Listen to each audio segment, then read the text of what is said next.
പടപ്പ് പടപ്പോട് പിരിശത്തിൽ നിന്നോളി, പടച്ചോന്റെ കാരുണ്യം കിട്ടുന്നത് കണ്ടോളി. അന്യോന്യം പോരാടി പോരാടി നിൽക്കേണ്ട, പൊന്നാലെ ക്ഷേത്രങ്ങൾ പള്ളികൾ തീർക്കേണ്ട. മനുഷ്യൻ മനുഷ്യനെ സ്നേഹിച്ചു നോക്ക്, മനസ്സിനകത്തൊരു പള്ളിയുണ്ടാക്ക്. മനുഷ്യൻ മനുഷ്യനെ സ്നേഹിച്ചു നോക്ക്, മനസ്സിനകത്തൊരു പള്ളിയുണ്ടാക്ക്.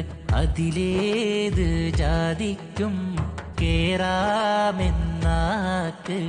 അതിവേഗം നിസ്കാര പായ വീരിക്ക്. പടപ്പ് പടപ്പോട് പിരിശത്തിൽ നിന്നോളി.